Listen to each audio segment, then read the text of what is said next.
There are many different ways that you can use a Garmin track log, and I'm going to show you a couple of the different ways right now on the GPS as well as in the computer.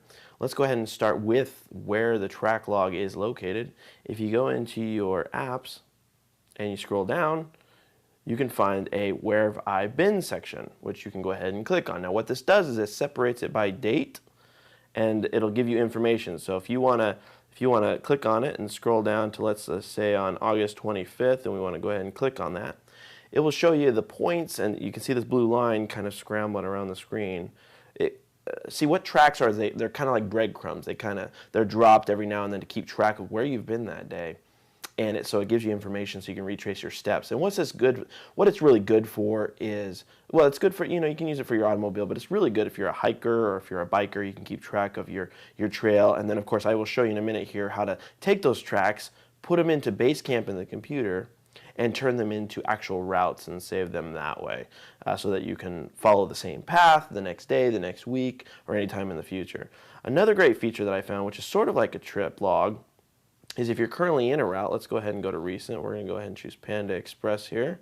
Click go. This is another great feature of the Garmin GPS, is while you're in the middle of your route or right before you start your route, or when you're done with your route, you can click on this little button on the bottom right hand corner.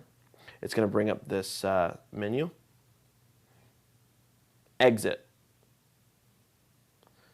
And then you're going to scroll down to where it says Trip Computer. Now, what's great about the Trip Computer, as you can see, it gives you all sorts of data about either your recent trip or trips in general. And of course, see, you can trip A, trip B, you can plan multiple trips. You can reset this real easily by going here and saying Reset Fields.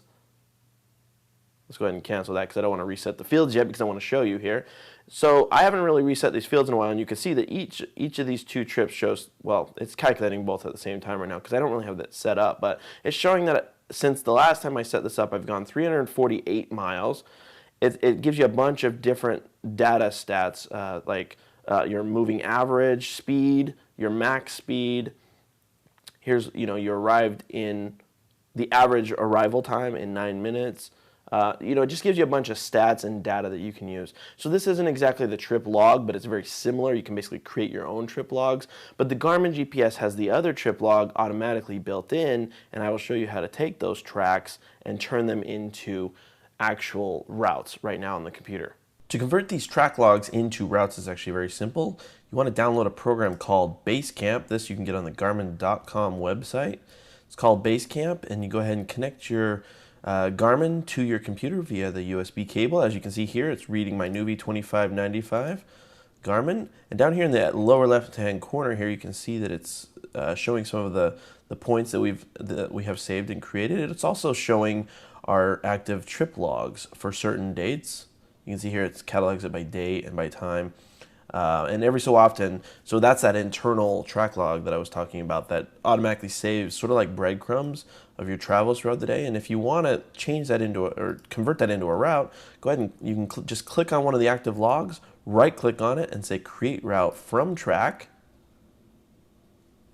Okay, click OK.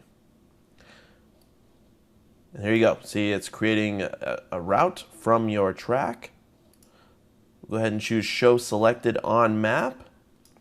And there you go. Now it's currently showing us our active track log for that day, for September 2nd, and it's showing us where we went, and it's automatically created a route for us based on those small little breadcrumbs or that track log for that day. It's as easy as that.